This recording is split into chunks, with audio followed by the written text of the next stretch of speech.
वीतराग भगवान के चरणों में वंदन। उपस्थित धर्म प्रेमी भाइयों और बहनों, आज इस 65 की साधना जो हमने इस टंडन देरासर के हॉल में किया है, मुझे पर्यूषण का वह दिन याद आ गया जिस दिन हमने पहली बार सैटरडे को ये साधना की। और लगता है हसन भाई दादी भाई जानते हैं कि भाई हमारे इतने लोग शायद आज के दिन संडे के दिन भी फ्री नहीं हो पाते हैं और नहीं आते हैं, पर इस 65 का ही प्रभाव लगता है कि हमारे इतने भाई बहन आज उपस्थित हो पाए और इस साधना में सम्मिलित हुए। मुझे बड़ा अच्छा लगा आज, और ऐसा भीतर में खुशी हुई कि आज मुझे लग रहा था कि सबको ये छंद लगभग आ गया है ना, आ गया। लन तो करेंगे लेकिन इसके जो धुन है वहाँ सब आप सीख लिए हैं। आज थोड़ा सा हम इस विषय में चर्चा करेंगे और बाद में थोड़ा सा टाइम रखेंगे ताकि आप लोगों को कुछ पूछना हो इस विषय में तो आप पूछ सकेंगे। पहले मैं ये बता दूं कि ये लोगस है क्या, क्योंकि लोगस ही इस छंद का रूट यानी आधार है। लोगस के बेस पर ही इस छंद की रचना की गई है। पर धन्य है उस मुनि आचार्य को जिन्होंने इस छंद की रचना की, क्योंकि एग्जैक्ट नहीं बता सकते कितने साल पहले इस छंद की रचना हुई है, पर ऐसे श्रुतिगत यानी सुना हुआ है कि लगभग 300-400 साल पहले इसकी रचना हुई है। आप ये सोच के देखिए कि जहां 300-400 साल पहले इस छंद की रचना हुई है और आज भी वह उतना ही प्राणवान है जितना उस समय हुआ। वह क्षण कितना महत्वपूर्ण होगा जिस समय इस छंद की रचना की गई। वह माइंड कितना पावरफुल होगा जिस समय इस छंद की रचना का चिंतन आया, और वो वास्तव में कितना शुद्धि देने वाला होगा, कितना आध्यात्मिक होगा। जो जिन भावों से उन्होंने इसकी रचना की, जिस भावना से उन्होंने रचना शुरू की होगी और उस रचना की संपन्नता की होगी, हम आज उन आचार्य को नमन करते हैं जिन्होंने इसकी रचना की है। पता नहीं मैं बोल रही हूँ कौन बोल रहा है मुझे नहीं मालूम, लेकिन मुझे भीतर से ऐसा लग रहा है कि हमारी भावना उसके साथ संपूर्ण रूप से जुड़ जाती है। आप लोगों ने कितना यहाँ पे फीलिंग किया, जरूर वातावरण में एकदम शुद्धि थी और भावना थी और एक स्पिरिचुअल भावना थी, जिसकी वजह से हमारे इतने भाई बहन एक साथ बैठ करके इस छंद में अपना स्वर मिलाया और अपनी भावना को जुड़ा है। अब ये देखना है, क्योंकि यह छंद मंत्र है, लोगस मंत्र है। लोगस के प्रति हमारा संपूर्ण जैन समाज का एक श्रद्धा है। कल एक बेबी यानी काव्या, उसके पापा ने कहा कि समनी जी काव्या को लोगस बड़ा अच्छा लगता है, लोगस चैंटिंग बड़ा अच्छा लगता है। कोई भी क्यों ना हो, आज छोटे बच्चे से लेकर के बड़े तक यानी सभी को लोगस अच्छा लगता है। और इसी लोगस में स्तुति की गई है, और लोगस स्तुति है, स्तवन है, चतुर्विंशति स्तव है, ठीक है ना, चतुर्विंशति स्तव। पर इसमें स्तवन किसको किया गया? 24 भगवान को किया गया, 24 भगवान को किया गया। हम संसारी जीव थोड़े स्वार्थी होते हैं, सेल्फिश। क्यों? क्योंकि हमको मांगने की आदत होती है।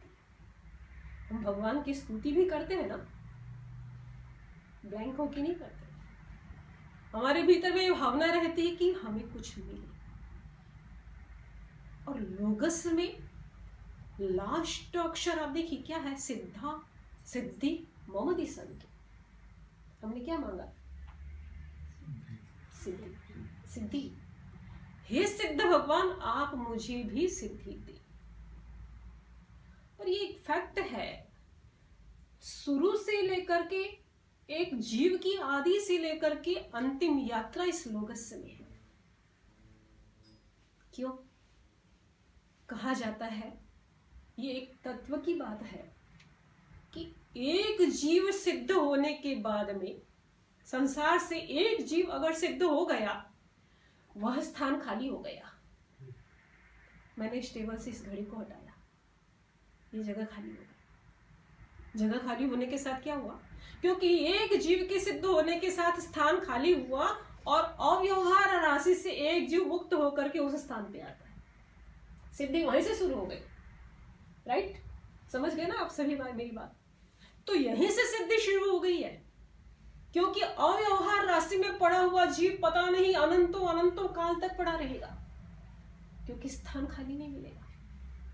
स्थान खाली मिलने के साथ ही रिजर्वेशन करवाते हैं, आप बुक करवाते हैं, ट्रेन की करवाते हैं, प्लेन की करवाते हैं, वेटिंग में आता है ना।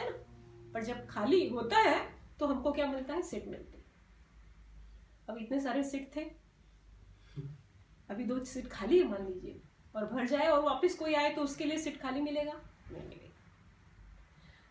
पर सीट खाली होता है कब होता है? क्योंकि सिद्ध भगवान जब यहां से मुक्त हो जाते हैं, वहां सिद्धि वहीं से शुरू हो जाती है, तो सिद्ध भगवान हमको वहीं से सिद्धि देना शुरू कर देते। तो इसलिए अव्यवहार राशि से व्यवहार राशि में आने के लिए यहीं से हमारी यात्रा शुरू हो जाती है, और भगवान सिद्ध होने के बाद ही हमको वहां स्थान खाने मिलता है, तो यानी यहीं से हमको सिद्धि मिलना शुरू हो जाता है। ये लोगस भी है, ये मंत्र है। मंत्र है। कहते हैं कि जिसने भी लोगस की साधना की, मैंने शायद एक बार एक घटना सुनाई थी, आप लोगों को किसी को याद होगा, जिन्होंने सुना होगा उन्हें याद होगा, और जिन्होंने नहीं सुना होगा कि लोगस से भी कैसे मंत्र के समान काम करता है। हुकुमचंद जी सेठ इंदौर के, उन्होंने अपने बेटे की शादी की और बहू घर में आई। 3 दिन तक उस बहू ने देखा, दुल्हन जैसे ही घर में है, उसके घर के छत टेरेस के ऊपर में एक उल्लू आता है रात को 12 बजे और बैठता है। उल्लू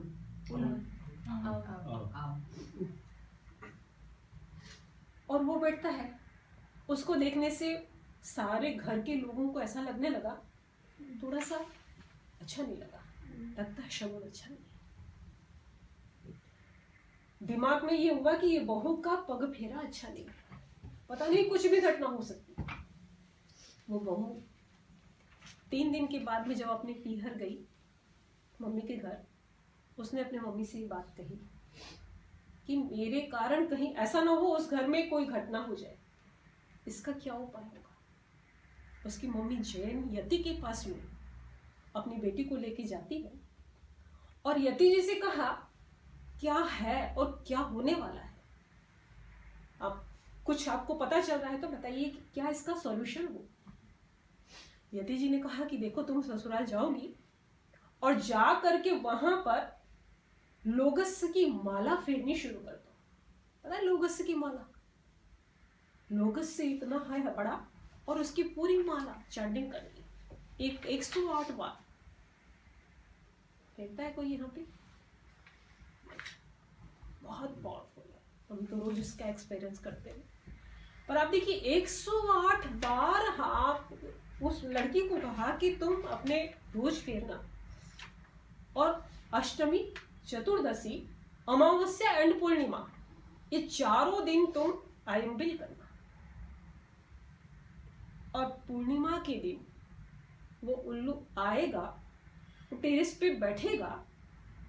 उस दिन तुम क्या करना कि रोली यानी सिंदूर हाथ में लेना, और सिंदूर लेकर के उस उल्लू के माथे पे तिलक कर देना, और लोगस बोलते रहना।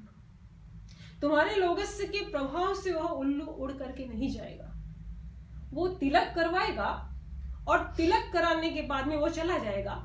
उसके बाद तुम्हारे ससुराल में तुम्हारा पग फेरा उल्टा हो जाएगा, यानी इतना ज्यादा अच्छा हो जाएगा कि वह धन कभी घुटेगा नहीं। देखिए वह लड़की अपने ससुराल आती है और आकर के उसने लोगस की माला फेरनी शुरू की। अष्टमी, चतुर्दशी, अमावस्या, पूर्णिमा को उसने माला फेरना मतलब वो आइंबिल किया, और पूर्णिमा के दिन ठीक वही कहने के हिसाब से उल्लू आकर के बैठा और उसके माथे में उसने तिलक किया सिंदूर से, और वह उल्लू आराम से करवा लेता है। वह लोगस से बोलती गई और वह उल्लू उड़ करके चला गया। पर क्या हुआ, सेकेंड डे, दूसरे ही दिन उसके ससुर जी ने जो उसका पुराना मकान था और उसको तुड़वाया था, कोई करवाना था, मकान बनाना था, तुड़ाने से क्या हुआ, उस मकान के नीचे इतना बड़ा हांडा निकला, कलश सोने से भरा हुआ। ये रिजल्ट सेकंड डे ही पता चलने लग गया, और उसके बाद कहते हैं वह हुकुमचंद सेठ इंदौर का एक नामी सेठ बन गया। तो ये लोगस का प्रभाव है। मैं आप करो ऐसा नहीं कह रही हूं, पर हम ये अच्छी तरह से जानते हैं कि यह लोगस इतना पावरफुल है, और हम बोलते हैं, खुद हमको पता चलता है, मान लीजिए कि इसका कितना पावर है। ये रूट है इस छंद का, लोगस, ये शक्ति है हमारे पास में।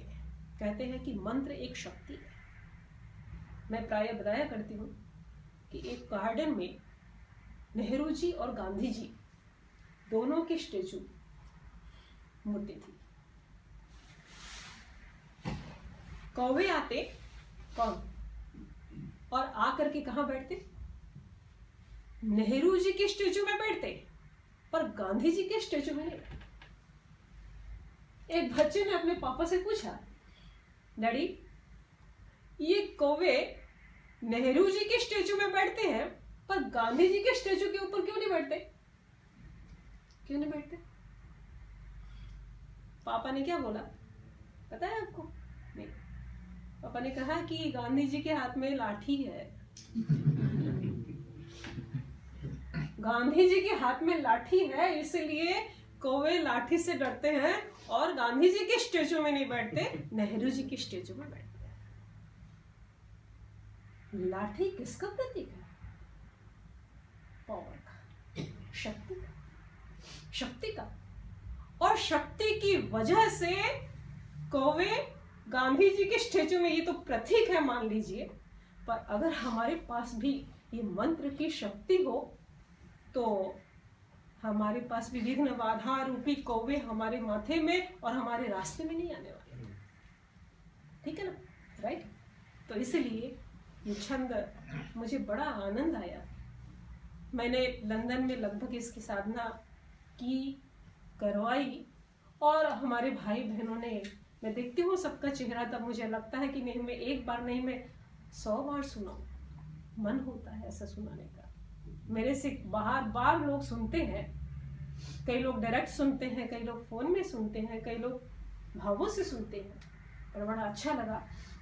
और यह साधना आप लोगों के निमित्त से मेरी भी अच्छी हो गई, और मैंने भी आपको करवाई। अब मैं आपको एक बात बताना चाहती हूँ कि हालांकि मुझे इस छंद का और इस यंत्र का कोई इतना ज्यादा इतिहास नहीं पता, शायद कहीं लिखा हुआ होगा, रिसर्च करेंगे तो पता चलेगा, बट जहां हम भावना से कल्पना करते हैं तो मुझे ऐसा लगता है ये यंत्र जो हमने दीपावली के दिन हमने इसकी साधना की थी, यंत्र है ना सबके पास में, प्राय देखा होगा सभी ने, और कुछ लोग जो उस दिन आ सके, प्रेजेंट रहे, उस दिन मिला उन लोगों को, क्योंकि ये इतना, और इस यंत्र की साधना, इस छंद की साधना केवल दिवाली के दिन होती है मेरे हिसाब से। मैं ऐसा मानती हूँ, और मैंने सुना है जहां तक कि दिवाली के दिन साधना होती है, और दीपावली के दिन तो कितने होते हैं, टाइम कितना होता है, 24 आवर्स, है ना, उससे ज्यादा तो होता नहीं। और उस दिन भी हमारे पास में लोगों का आना जाना रहता है, और वो भी फास्ट के साथ में करना होता है, और हमने उस दिन किया, और लगभग मैंने मेरे हाथ से उस दिन अष्टगंधक से इस यंत्र को मैंने लगभग 80 लगभग लिखा होगा। मौन पूर्वक लिखना होता है, ऐसे नहीं कि बोलते हुए लिखना होता है, और लिखने में बड़ा टाइम लगता है, फिर भी हमने लिखा और काफी लोगों को उसको दिया भी मान लीजिए।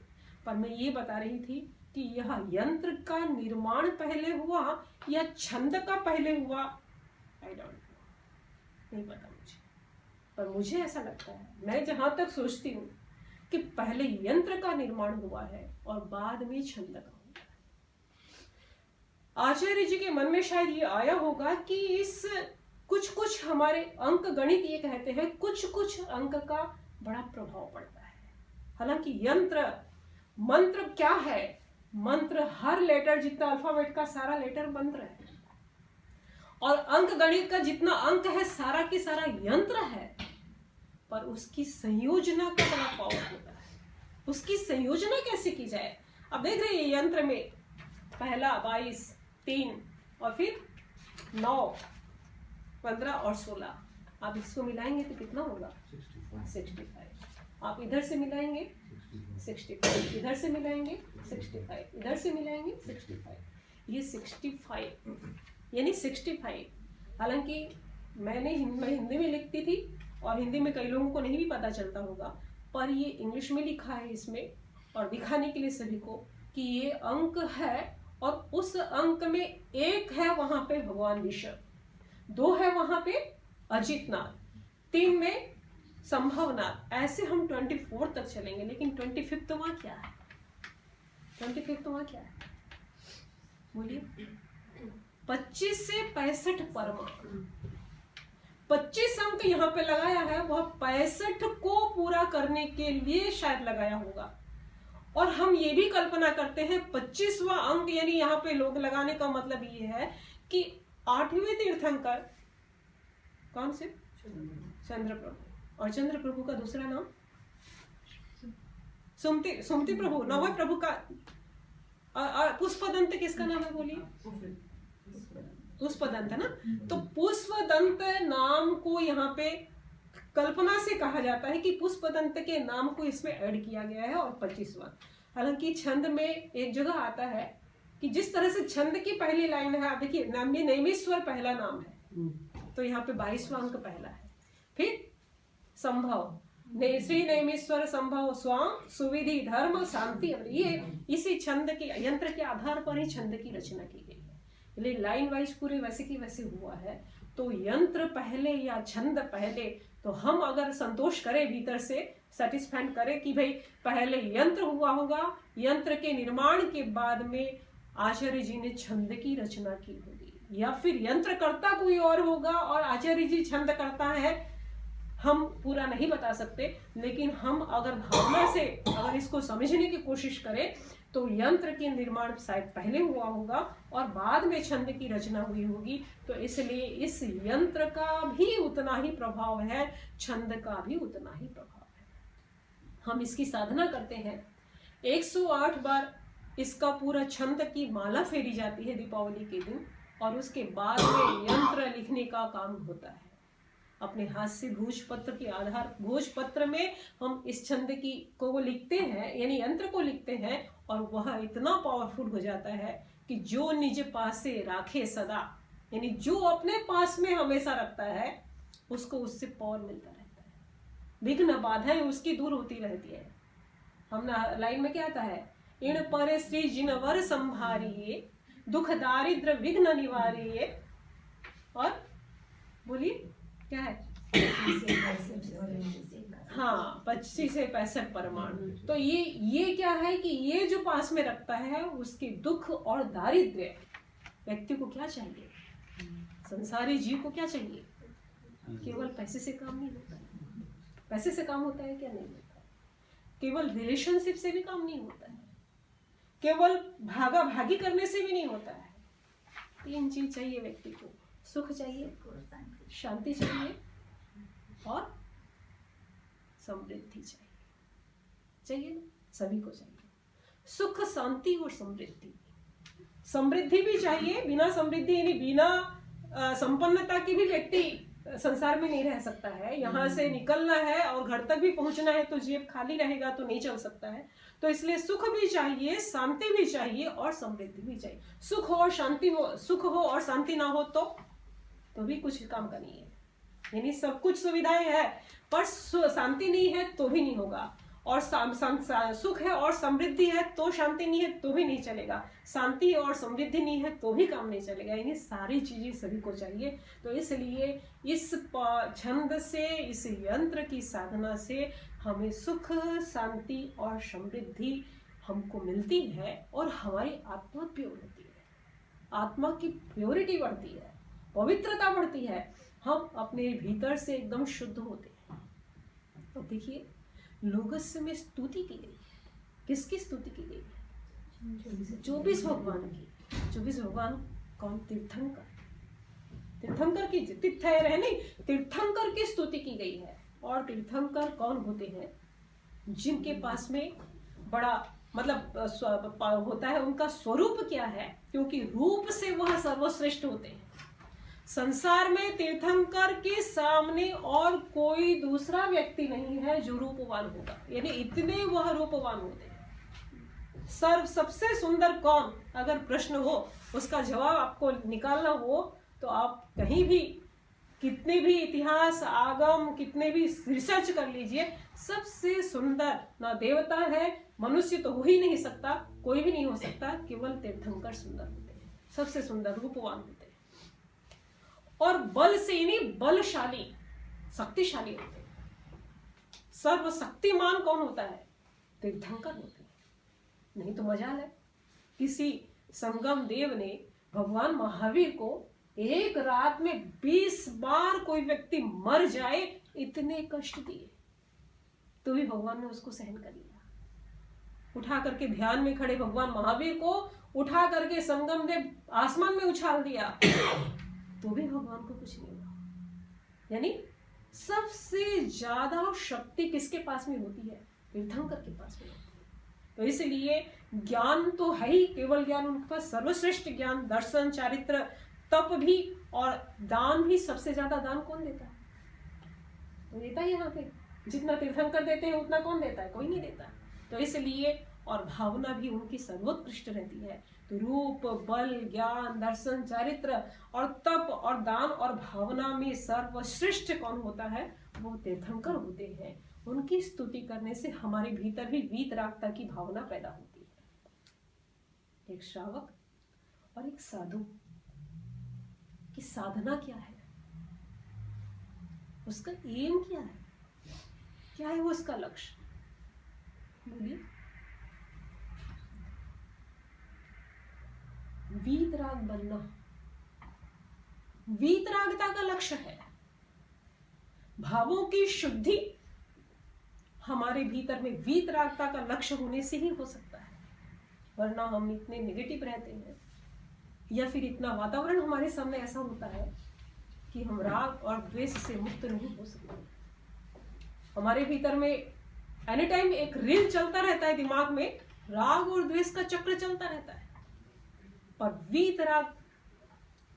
वीतरागता जिसका लक्ष्य होगा, वह व्यक्ति इस राग और द्वेष के चक्र से छूटने का प्रयास करता है। हम सबकी भावना और हम सबका लक्ष्य केवल एक ही है, चाहे वह साधु हो किसी भी श्रेणी में और चाहे साधु श्रावक हो किसी भी श्रेणी में, सबका लक्ष्य एक ही है, वीतरागता को प्राप्त करना। तो हम वीतरागता की स्तुति करते हैं तो हमारे भीतर में भी वीतराग भावना पैदा होता है। अब देखिए लोगस कितना पावरफुल है। इस लोगस के अंदर स जो स है वह 30 बार आता है, 30 बार, 30 टाइम्स इसमें स आया हुआ है। कहते हैं कोई व्यक्ति अगर श का उच्चारण रेगुलर करता है, उसके लीवर का जो फंक्शन अगर किसी का गड़बड़ हो तो वह सही हो जाता है, उसका इफेक्ट लीवर के ऊपर पड़ता है। तो ये इतना पावरफुल है यह लोगस, क्योंकि इसके अंदर स सबसे ज्यादा, यानी 30 बार इसमें स आया हुआ है। तो हम इस लोगस की साधना करते हैं और इसलिए कहा गया है कि जो व्यक्ति एक बार भी, आगम में बताया गया कि एक बार भी भगवान को नमस्कार करता है, कहा गया कि एको भी नमुक्कारो जिणवर वसहस्स वद्धमानस संसार सायराओ तारी नरम वा नारी अंगा। यानी नर अथवा नारी, स्त्री अथवा पुरुष, कोई भी भगवान ऋषभ से लेकर के भगवान महावीर को एक बार भी अगर नमस्कार करता है तो वह संसार सागर से पार पा जाता है। हम कितने सौभाग्यशाली हैं, हमें ऐसे भगवान मिले, ऐसे तीर्थंकर को हम स्तुति करते हैं, उनका हम स्तवन करते हैं, उनको हम याद करते हैं। तो यहाँ तो केवल इतना ही बताया है कि एक बार भी नमस्कार करता है तो हम तो कितनी बार नमस्कार करें, और जितनी बार करें हमारे भीतर में उतनी बार भावना आए, और हम नमस्कार करके भगवान को नमस्कार करके हम संसार सागर से पार पाने की दिशा में हम प्रस्थान करें। तो इसलिए आज का मेरा समय संपन्न होने के ऊपर है, और मैं 5 मिनट मेरे हाथ में रखती हूँ, ताकि आप लोगों को कुछ पूछना हो तो मैं बताऊँ, और उसके बाद में फिर संपन्न करेंगे। हालांकि इसकी साधना की जाती है, और भी तरीके से 65 यंत्र की साधना की जाती है, क्योंकि ये यंत्र लिखने का विधि, देखो ये बुक्स मेरे पास में है, और मैं लगभग इसकी साधना मैं भी करती हूँ, काफ़ी लोग करते हैं इसकी साधना। ऐसे इसको यंत्र को भरने का होता है। तो उसका बेनिफिट क्या होता है आप जो ऐसे करते हैं? हाँ, मैं यही बोल रही हूँ कि इससे तो, क्योंकि साधना की तो कुछ ना कुछ विधि तो होती है ना। कोई भी साधना है, मान लीजिए अब जैसे मान लो कोई एक बार नमस्कार महामंत्र बोलता है और कोई 108 बार बोलता है।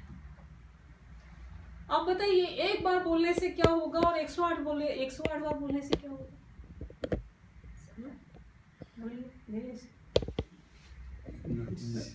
बढ़ेगा ना। हाँ, पावर बढ़ेगा ना, पावर बढ़ेगा।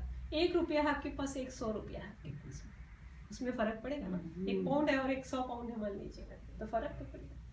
तो साधना विधि, एक आपने खीर बनाई मान लीजिए, खीर कैसे बनती है? चावल, दूध एंड चीनी, शक्कर, ठीक है ना। पर उसमें नट्स डालता है, कोई डालता है कि नहीं डालता? कोई केसर डालता है, डालेगा, तो क्या हो गया वो?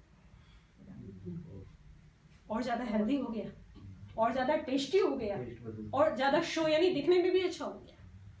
तो ठीक इसी तरह से विधि होती है कोई भी चीज की, उस विधि के आधार से हम अगर करते हैं तो उसका पावर। देखिए आप लोग और ज्यादा नहीं भी कर सकते, मान लीजिए 65 यंत्र की साधना आप लोगों ने शुरू की है या फिर आपने सुना है, तो आप ज्यादा नहीं भी कर सके तो दिन में 1 बार आप अवश्य करने का प्रयास करें। जिन्होंने मेरे से मान लो वो यंत्र लिया है, कम से कम वो लोग तो कम से कम एक दिन में 1 बार तो करने का प्रयास करें, ज्यादा नहीं तो 1 बार तो करने का प्रयास करें। और वैसे जैसे आज हमने अभी किया, मान लीजिए 7 टाइम, यानी 1 बार छंद बोला और 1 बार हमने लोगस से बोला।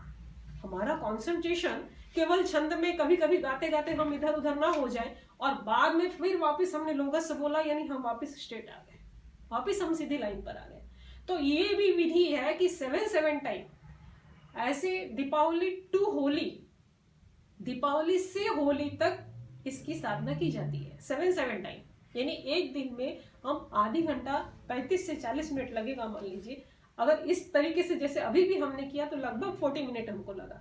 तो उस विधि से भी आप करना चाहे, कोई करे तो कर सकता है, जिनके पास जैसे सुविधा हो टाइम का तो वो कर सकता है, और नहीं तो 1 बार भी आप अगर करते हैं तो भी उसका पावर आपको मिलेगा। दूसरी इसकी एक और विधि होती है कि 27 बार इस यंत्र को लिखा जाता है। कब? Holi to Diwali, Holi to Diwali. देखिए लिखने की अपनी एक विधि होती है कि ऐसे नहीं कि हमने पहले 22 लिखा फिर बाद में 3 लिखा, फिर ऐसे इस लाइन से नहीं लिखने का है, बल्कि कैसे लिखने का है, पहले 1 फिर 2 फिर 3 फिर 4। माने लिखने का हमको, जब हम लिखते हैं तो इसको इस विधि से लिखा जाता है। पहले 1 लिखेंगे, फिर 2 लिखेंगे, फिर 3 लिखेंगे, जिसका जहां स्थान है वहां पे लिखना, ठीक है ना। ये यंत्र लिखने की अपनी एक विधि हो गई। तो ये इस विधि से लिखने का होता है, तो 27 बार भी इसको लिखा जाता है। पर शुद्धि में हो यह आवश्यकता है। तो जैसे दीपावली टू होली, यानी दीपावली से लेकर होली तक इसको 27 बार लिख करने से भी इसकी एक विधि संपन्न होती है। एक साधना यह भी संपन्न 27 times every day, 27 time every day लिखने का एक विधि और है। मेरे को जितना ज्ञान है मान लो मैं उस हिसाब से आपको बता रही हूँ। एक विधि और है कि एक माला पूरी छंद की फेरने के बाद में 108 बार, ठीक है ना, 108 बार हमने एक माला पूरी फेरी और उसके बाद में हमने इस यंत्र को दीपावली के दिन 108 बार लिखा। 108 बार लिखा। ये ऐसे बना हुआ, ये बॉक्स तो हमारा रेडी है ऐसे, ये ऐसे। और फिर बाद में हमने मान लो इसको कंप्यूटराइज निकाल दिया, उसके बाद रेड पेन से रेड से ही लिखने का होगा। तो इसको 108 बार लिखा और उसी दिन हमने एक बार और लिखा, एक बार और, है ना, वन टाइम और लिखा। और उसके बाद में क्या होता है, ये स्टेप बाय बढ़ना है आगे। सेकेंड डे हमने 2 लिखा, थर्ड हमने 3 बार लिखा, 4th डे हमने 4 बार लिखा। ऐसे करके 65 डेज तक ऊपर चलना। 1 डे 1, 2 डे मतलब दूसरे दिन 2, तीसरे दिन 3, ऐसे करके 65 यानी 65 तक ऊपर चढ़ना। फिर 65, फिर 64, 63, 60, फिर नीचे उतरना। ये एक साधना होती है। From what time, what day of लग जाएगा आपको, आप काउंटिंग करिए, 65 to 60 plus 65। from Holi to Diwali or from नहीं, ये इसमें होली टू दिवाली की बात नहीं है, नहीं। ये दिवाली शुरू कर दिया, फिर लगभग आपको 4.5 महीने तो लग जाएंगे मेरे हिसाब से, 4.5 महीने। अगर मान लीजिए किसी दिन आपने छूट गया, आपको भूल गए, तो नेक्स्ट डे आपको आज जितना लिखना था आप नेक्स्ट डे उतना ही लिखें। मान लीजिए 25 आज लिखना है और हम आज भूल गए, तो कल मतलब कोई कारण से नहीं हो पाया, तो नेक्स्ट डे फिर 25 ही लिखें। ऐसा नहीं कि 25 प्लस 26 2 लिखने की जरूरत नहीं है। तो ये एक विधि होती है। तो ये साधना वास्तव में बहुत उत्कृष्ट साधना है। और ये साधना आखिर हम क्यों करें, क्यों करें, किस लिए करें? ये काम किसका है? जो खाली बैठे हैं उनका है? जो बिजी लाइफ वाले हैं उनके नहीं है? ऐसा टाइम निकाल करके कोई भी व्यक्ति कर सकता है। इसकी साधना करने से आप देखिए इससे पावर कितना मिलता है। और जो करता है उसको उसकी फीलिंग्स पता होती है। और मैं तो ये कहूँगी कि मेरे साथ में आप लोग जो जुड़े, जितने लोगों ने मेरे साथ में अभी भी साधना की, अभी थोड़ी देर पहले भी, उस समय मेरे खुद के शरीर से रोंगटे निकल रहे थे, से रोम खड़े हो रहे थे। तो मतलब आप देखिए, आप खुद भी अनुभव करेंगे एकदम भीतर में हल्कापन, माइंड एकदम हल्का, भीतर से आत्मा एकदम शुद्धि। क्योंकि अगर हम शॉप का यूज करते हैं, शैम्पू यूज करते हैं और पानी वाटर हम मेहनत करके हम बॉडी को साफ करते हैं, तो साफ होता है नहीं होता? फ्रेश होते हैं ना? नहा करके फ्रेश होते हैं कि नहीं होते हैं? ऐसा तो नहीं कि नहा भी लिया ना, मतलब वो शॉप ये कर लिया और उसके बाद भी आप फ्रेश नहीं हुए, ऐसा तो नहीं होता। तो वही बात है कि हम नहा करके जिस प्रकार फ्रेशनेस की अनुभूति करते हैं, शावर करने के बाद में हमारे भीतर में एक अच्छा लगता है, ठीक उसी तरह से यहाँ भी हमें एक स्नान होता है और भीतर में बड़ी खुशी होती है। तो आज हम थोड़ा सा 15 मिनट पहले एंड कर रहे हैं। और अभी अगर किसी को थोड़ा भी नहीं उठे तब तक थोड़ी किसी को अगर और किसी को कुछ पूछना हो तो पूछ सकते हैं। ओम। उसका थोड़ा सा मीनिंग कैसे थे, लाइक उस लाइन बाय लाइन उसका मीनिंग का? हाँ देखिए, 24 तीर्थंकर के नाम तक का तो बराबर है ही, है ना? वही कुछ पूछना हो है ना? सुब्रत नमीनाथ सुजान का मैंने अच्छा ये जैसे सुजान अपन ऐसे तो मुझे लगता है ये ज्यादा तो ये गुजराती लग रहा है ना, गुजराती में बना हुआ है, लगभग तो गुजराती है। और मेरे से ज्यादा शायद आप लोग गुजराती भाई बहन ज्यादा जानते होंगे इसका अर्थ। फिर भी सुजान का मतलब अच्छा, यहाँ पे अच्छे के लिए अच्छा जान अपन कहते हैं ना, अच्छा व्यक्ति, अच्छा माने अच्छे व्यक्ति के लिए आएगा। एक मिनट और बताओ। श्री नेमीश्वर संभव स्वाम यानी संभव स्वामी, सुविधि धर्म शांति अभिराम, ये भी सौंदर्य के लिए। अभिराम मतलब वो बड़ा एकदम पावरफुल उनका मैंने चिंता है। और अनंत सुब्रत नमीनाथ सुजान, यानी ये भी तीनों का नाम भी अच्छे के रूप में आ गया। और श्री जिनवर मुझे करो कल्याण। फिर अजितनाथ चंदा प्रभु धीर, अजितनाथ चंदा, और ये क्या है? प्रभु धीर। धीर यानी धैर्यवान, धीर है मतलब धैर्यवान, अपन कहते हैं ना धीर। और अजितना चंदा प्रभु धीर, आदिस्वर सुपार्श्व गंभीर, भगवान आदिनाथ और सुपार्श्वनाथ गंभीर, यानी गंभीर, धीर, वीर, शांत, दांत, ये सभी तीर्थंकर के लिए अपने जैसे यूज किए जाते हैं शब्द। तो विमलनाथ, विमल जगभाण, मैंने पूरा जग जानता है कि विमलनाथ, जगभाण यानी जग जानता है, जग को पता है, पूरे पूरे संसार को पता है कि विमलनाथ क्या है, विमल है, विमल जिसकी कोई मल नहीं है, विशिष्ट, हाँ मतलब है वो वैसा। मल्लीनाथ जिन, अभी मल, मल का मतलब यह कर्म, कर्म मल होता है ना, कर्म मल से जो ऊपर उठ गए विमल, जैसे किसी का नाम विमल होता अपन ऐसे उसका डेफिनेशन कर सकते हैं। मल्लीनाथ जिन मंगल रूप, भगवान मल्लीनाथ कैसे हैं, मंगल रूप है, यानी तीर्थंकर मल्लीनाथ मंगल रूप मान करके यहाँ पे स्तवना की गई है। और 25 धनुष सुंदर स्वरूप, उनका स्वरूप कैसा है, सुंदर है। 25 धनुष, 25 यानी 25 धनुष उनका हाइट है, वैसा वैसा बताया गया है। श्री अरनाथ नमो वर्धमान, ठीक है, अरनाथ और भगवान वर्धमान को मैं नमन करता हूँ। सुमति पद्म प्रभु अवतंस, अवतंस यहाँ पे अटकेंगे, अवतंस એટલે किसी को पता हो तो बताइए। आने गुजराती छे, गुजराती वर्ड छे, वंशी भाई बोलो, कौन आवनी નથી, હે તમે બોલો અવતંસ શું નીતાબેન? મનની શાંતિ, हैं મનની શાંતિ, मननी शांति, अवतंस એટલે गुड, ये बोल रहे हैं मननी शांति। अच्छी, अगर इसी का मीनिंग, इसका मीनिंग यही है तो बहुत अच्छी बात है। और मेरे को ऐसा लगता है कि भगवान पदम प्रभु को हो सकता है अवतंस कोई पद में यानी कमल का नाम हो, ऐसा भी हो सकता है, मेरे को पूरा आइडिया नहीं है और मैंने इसको खोजने की भी कोशिश की है, लेकिन मैंने मेरे हिसाब से इसको ऐसे। अब अनीता बेन बोल रहे हैं कि मन की शांति, मतलब ये भी हो सकता है कि मन से वो एकदम शांत थे, पदम प्रभु के लिए यहाँ पे विशेषण है। वासु पूज्य शीतल श्रेयांश, ठीक है, भगवान का नाम है तीनों। कुंथो पार्श्व अभिनंदन भाण, भगवान कुंथुनाथ, पार्श्वनाथ और अभिनंदन भाण, यहाँ पे भी संबोधन है, जैसे भगवान के संबोधन के लिए है तो वैसे ही है। तो आगे है, इन पर श्री जिनवर संभारिये, अगर हमने इनकी स्तुति की तो क्या होगा, भगवान जिनेश्वर भगवान हमारी संभाल करेंगे, संभारिये यानी हमको संभालेंगे। दुख दारिद्र विघ्न निवारिये, दुख दारिद्र और विघ्न को निवारण करने वाले हैं। 25 से 65 परमाण, यहाँ पे 25 से 65 वाली बात मैंने पहले ही बता दी आपको, क्योंकि 25 की संख्या लगाई और 65 करने के लिए अंक को उस हिसाब से इसको किया हुआ है। तो 25 से 65 परमाण, हे जिनवर भगवान आप मेरा कल्याण करें। तो इण भणता दुख नावे कदा, इसको बोलते बोलते, है ना, भणता यानी पढ़ते पढ़ते, हाँ पढ़ना का हो जाएगा कि इण भणता दुख नावे कदा, जो निज पासे राखे सदा, जो अपने पास में हमेशा रखता है, इस यंत्र को भी रखता है, छंद को भी रखता है। तो धरिए पंच तणु मन ध्यान, श्री जिनवर मुझे करो कल्याण। तो पंच तणु का मतलब क्या होगा, पंच तत्व,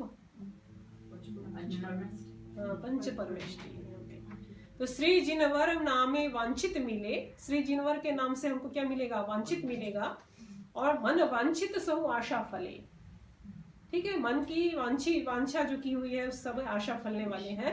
धर्म सिंह मुनि नाम निधान, वास्तव में निधान के समान है, धर्म सिंह मुनि, ये मुनि का नाम, यहाँ पे हम आचार्य हैं, मुनि हैं, जो भी है मान लीजिए, और वो नाम उन्होंने अपना नाम यहाँ पे लिखा, तो ये नाम क्या है, निधान के समान है, भगवान का नाम मान लीजिए। अपना उनका भी नाम लेंगे तो भी वो बड़े क्या बोलते हैं, पॉपुलर हो गए कि भाई इस की रचना की और इतनी साधना का एक माध्यम हमको मिला, तो हम उनके प्रति भी अपनी कृतज्ञता ज्ञापित करते हैं। तो हे जिनवर मुझे करो करो करो। ये कौन सी भाषा में लिखा है? गुजराती गुजराती के बोल, लगभग गुजराती इधर लिखा गुजराती, लेकिन जो वर्ड्स है कौन सी भाषा के है वो गुजराती।